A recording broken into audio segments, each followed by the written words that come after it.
우리 에스겔서 23장 1절부터 4절 말씀입니다. 우리 같이 한 목소리로 읽겠습니다.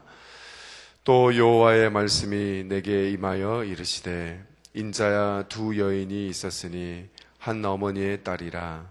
그들이 애굽에서 행음하되 어렸을 때 행음하여 그들의 유방이 놀리며 그 처녀의 가슴이 어루만져졌나니 그 이름이 형은 오홀하여 아우는 오홀리바라. 그들이 내게 속하여 자녀를 낳았나니 그 이름으로 말하면 오홀라는 사마리아요 오홀리바는 예루살렘이니라. 아멘. 지금까지 저희는 에스겔 말씀을 묵상해 오고 있는데요. 잠시 23장까지 읽었던 부분들을 잠시 앞을 바라보기보다는 조금 뒤를 돌아보면서 지금 저희들이 서 있는 자리가 어디인지 살펴보면 참 좋습니다. 성경을 읽다 보면 저희가 큰 틀에서 읽는 방법과 또 작은 틀에서 읽는 방법들이 있는데 너무 작은 틀에 읽는 방법만 집중하다 보면 큰 틀을 놓칠 때가 있거든요. 잠시 멈춰서서 저희들이 서 있는 자리를 큰 시야로 한번 바라보면 성경을 읽을 때 많이 도움이 될 것 같습니다. 에스겔은 크게 세 부분으로 나눌 수 있습니다. 먼저는 1장부터 24장까지는 주로 이스라엘 백성들에 대한 심판을 기록한 부분들이 주를 이루고 있고요. 24장부터 32장까지는 민족들에 대한 심판을 기록하고 있는 부분입니다. 그리고 1장부터 24장까지 넓게는 이스라엘뿐만이 아니라 민족들까지의 심판이 1장부터 32장까지 기록되어 있다면 33장부터 마지막까지는 이스라엘 백성들에 대한 위로의 말씀을 기록하고 있는 부분입니다. 그러니까 에스겔은 심판의 말씀과 위로의 말씀을 이루고 있다, 이렇게 이해하시면 될 것 같습니다. 저희들이 읽은 본문 말씀은 지금 첫 번째 해당되는 부분이죠. 이스라엘에 대한 심판을 기록한 부분이 저희들이 읽고 있는 부분입니다. 그래서 계속 읽다 보면 심판의 부분, 주님께서 이스라엘 백성들을 심판하고 또 포로로 끌려 보내겠다 하는 그런 말씀들을 주로 이루고 있습니다. 1장부터 24장까지의 말씀을 보면 이스라엘이 자기네들의 선택들에 대해서 갖고 있는 잘못된 확신들을 하나님은 그것들을 박살내기 위해서 에스겔을 통해서 예루살렘을 하나님이 죽기 직전에 구해낸 어린 아이와 같다, 이렇게 에스겔 16장에서 묘사하고 있는 부분을 볼 수 있습니다. 그 이후에 하나님은 그 아기와 같은 죽음 직전에 구해낸 그 어린 아이와 같이 결혼을 하고 그 어린 아이를 또 신부로 단장시키고 자신의 왕으로 삼으시는 그런 언약을 체결하는 그런 하나님으로 보입니다. 그러나 이 여호와의 신부들은 이방인의 풍속을 따라가고 또 이방인의 풍속에 따라서 제사를 지내고 그러므로 인해서 추악한 음란에 빠지는 그런 모습들을 볼 수 있고요. 그것으로 인해서 몸이 더러워지고 또 자신의 명예를 실추시키고 있는 그런 모습들을 볼 수가 있습니다. 그리고 이 이미지는 이방인들이 가지고 있는 계급제도가 이스라엘 사회 속에 도입되어서 원래 정의롭던 이스라엘 사회를 부자와 권력자를 위한 불의한 사회로 바꿔버리는 그런 모습을 그리고 있습니다. 이게 1장부터 24장에 속한 내용이라고 할 수 있습니다. 오늘 저희들이 읽은 이 본문 말씀은 첫 번째 단락에 그것도 후반부에 해당되는 말씀입니다. 2절에 보시면 인자야 두 여인이 있었으니 한 어머니의 딸이라. 오늘 본문에 보면 두 여인이 나오죠. 두 여인은 한 어머니에서 났다고 하고 있습니다. 두 여인의 이름을 보면 오홀라라고 하고 또 그 동생은 오홀리바 이렇게 얘기하고 있습니다. 오홀라는 사마리아를 상징하고요. 또 오홀리바는 예루살렘을 상징한다고 기록하고 있습니다. 그리고 이 두 여인은 한 어머니에서 났다는 말로 이야기하고 있습니다. 그런데 두 여인이 한 여인에게서 한 어머니에서 났다는 말은 좀 이해가 되는 말씀입니다. 왜냐하면 사마리아와 또 예루살렘으로 상징하는 북왕국과 남왕국이 솔로몬 후대에 두 나라로 나누어졌잖아요. 그런데 그 나누어지기 전에는 한 나라였기 때문에 그렇습니다. 그들은 공통으로 하나님께서 애굽에서 인도하여 출애굽시키고 또 광야를 지나 가나안을 정착하기까지 그들에게는 공통의 경험들을 가지고 있었습니다. 아마도 그런 것들을 이야기하는 것 같습니다. 그런데 솔로몬 왕 이후에 르호보암과 여로보암으로 나누어지죠. 르호보암은 남왕국 유다의 왕이 되고요. 두 지파로 이루어지고 또 여로보암은 북왕국 이스라엘의 왕이 되죠. 북왕국 이스라엘은 10지파로 이루어집니다. 북왕국의 수도가 사마리아고 남왕국의 수도가 예루살렘입니다.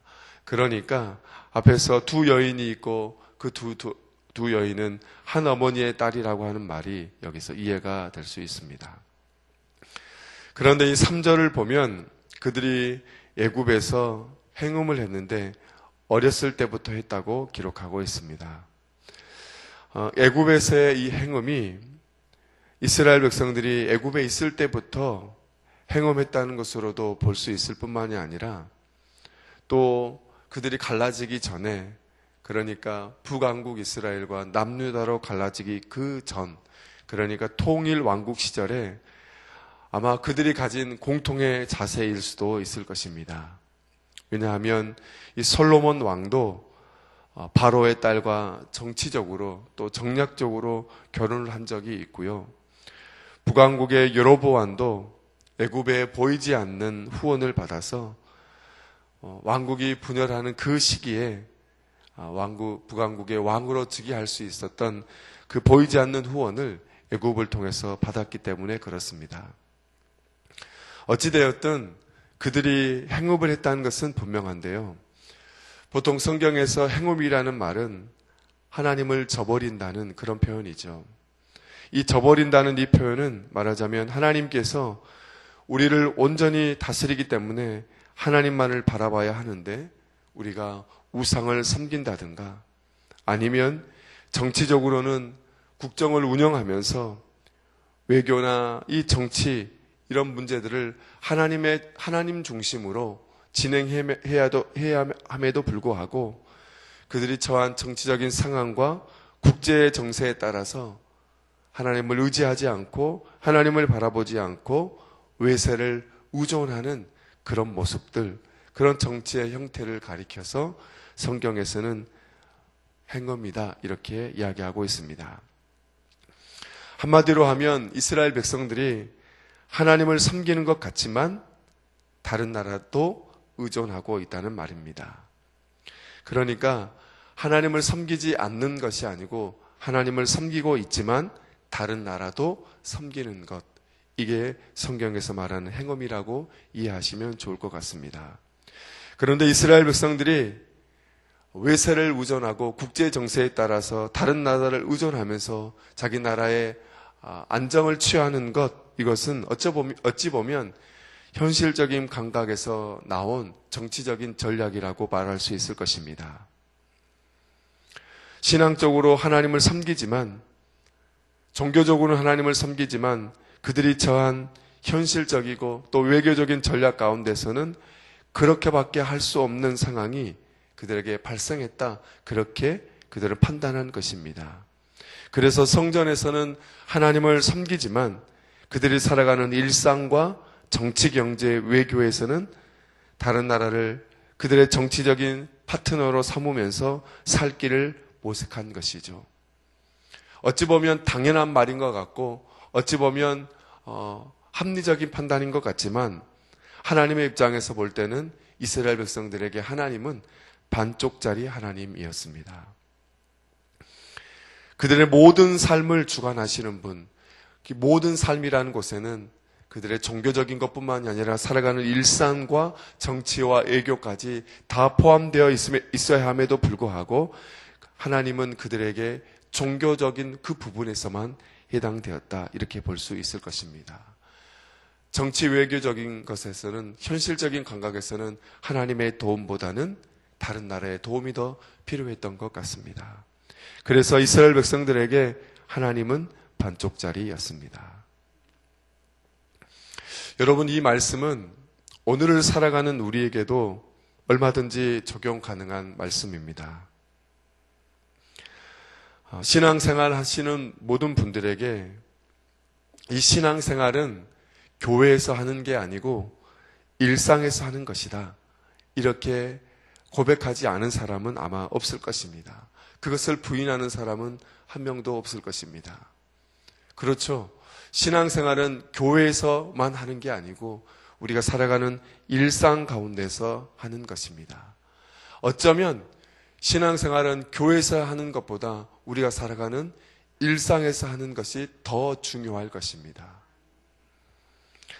그런데 막상 우리네 삶, 우리가 살아가는 일상의 삶을 깊숙이 한번 들여다보면 그 말이 실제가 아닌 경우가 많이 있습니다. 하나님은 교회에서나 가능하고 또 교회에서 예배를 드리고 교회에서 살아가는 성도들 만날 때는 가능하지만 돈이 오가고 또 전략이 오가고 다른 사람과 경쟁해야 이겨나갈 수 있는 치열한 삶의 일터에서는 하나님이 적용될 만한 그 자리가 없는 게 현실적인 이야기입니다. 어쩌면 이스라엘 백성들처럼 말이죠.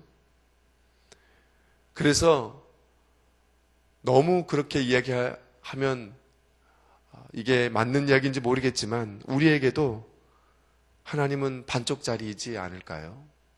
여러분 어떠십니까? 여러분의 삶에서 하나님은 반쪽짜리이십니까? 아니면 여러분의 삶의 모든 영역에서 하나님께서 여러분의 삶을 다스리고 계십니까? 하나님으로 인정되고 계십니까? 하나님이 왕으로 인정되고 계십니까? 오늘 이 말씀을 통해서 우리의 삶을 다시 한번 되새겨 보시고 여러분의 살아가는 일상 가운데서 우리도 모르게 그리고 너무나도 익숙하게 하나님이 차지할 그 자리에 다른 것들이 차지하고 있지는 않은지 한번 유심히 살펴보시고 다시 한번 우리의 삶을 점검하는 사순절 기간이 되시기를 주님의 이름으로 간절히 축복합니다. 기도하겠습니다. 하나님 감사합니다.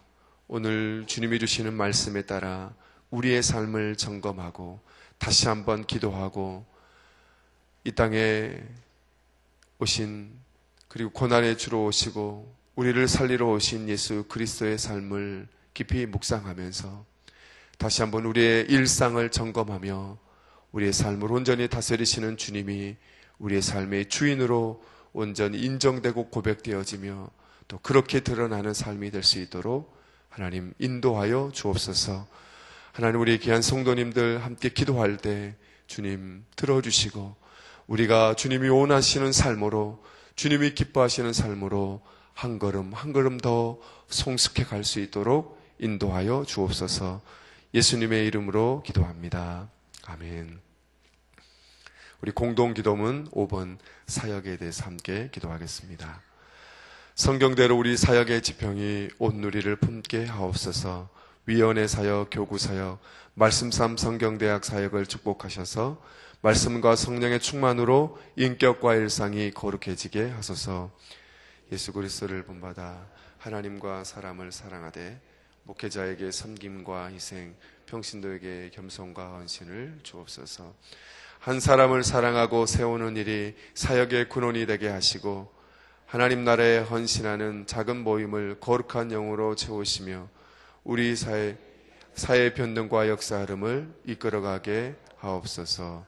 아멘. 우리가 함께 주기도문 하시겠습니다.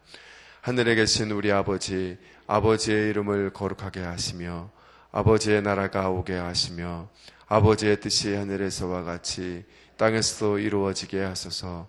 오늘 우리에게 일용할 양식을 주시고 우리가 우리에게 잘못한 사람을 용서하여 준 것 같이 우리의 죄를 용서하여 주시고 우리를 시험에 빠지지 않게 하시고 악에서 구하소서. 나라와 권능과 영광이 영원히 아버지의 것입니다. 아멘. 지금 들은 말씀이 내 삶으로 이어지게 하옵소서.